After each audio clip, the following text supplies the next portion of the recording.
Hey folks, I did a piece recently for the online magazine On Pasture, and in it I was talking about how one can use tree leaves as an additional source of fodder. So I figured I'd do this video to show you a little bit what I'm talking about. So this right here, this could be a source of additional fodder for you. So this wasn't intended to be a fodder block. I don't have any livestock on my own property, but this is my tree nursery where I'm growing a whole lot of willows and poplars and other stuff for propagation purposes. But as you can see right here, this is a whole block of hybrid willows, and then as we go over,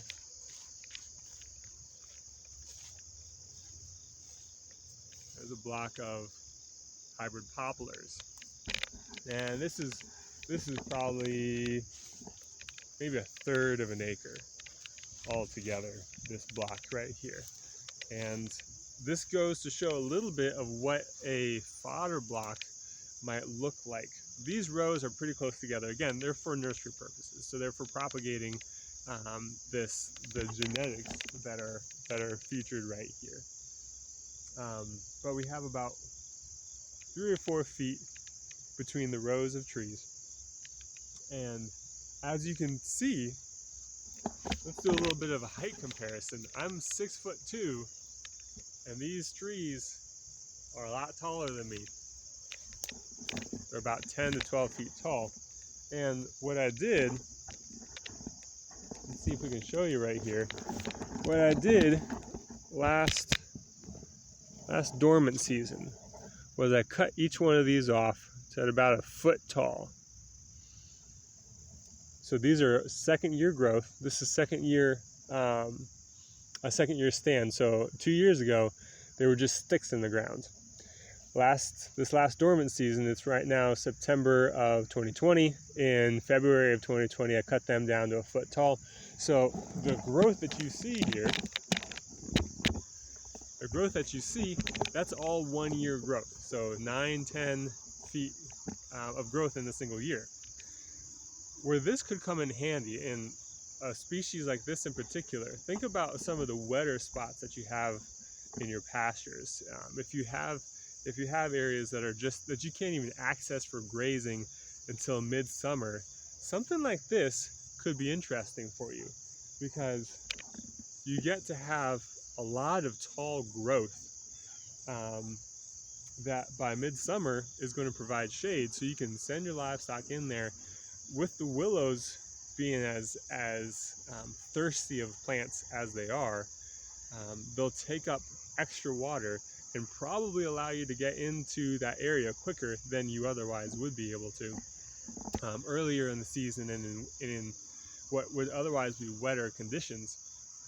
These willows would probably allow you to get in there sooner, and then they'd be able to provide an additional source of forage in the middle of the summer, when there's probably not a whole lot of quality stuff growing in that wet area, but these would be able to stockpile, in essence, forage from early spring through till summer when you want it in that wet area. You probably wouldn't want to do all willows. You want to mix it up a little bit.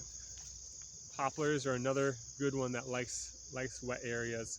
So a mixture of willows and poplars in an area like that would probably be a good fit for some of your wetter areas on the farm, as an extra source of feed during the summer months, and a good source of a place to go where it's shaded. There's a whole lot of shade being provided by an area like this, and then you could use an area like this, a fodder block.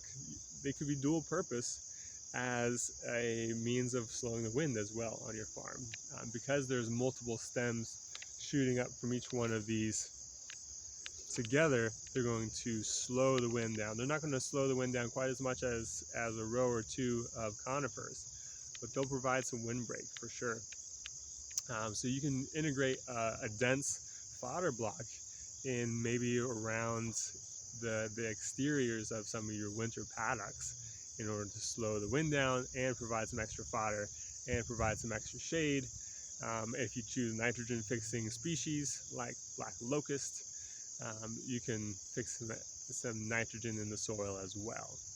So those are just some ideas, and to provide some visuals of what a fodder block could look like. At this point, it's not a common practice at all in our temperate climates. It's becoming a much more of a common practice in the tropics.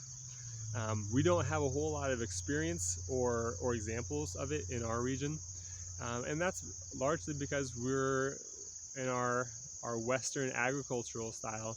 We've done away with a lot of our use and integration of trees in the landscape, and in some of the more tropical areas, they've been using trees in their landscape for forever.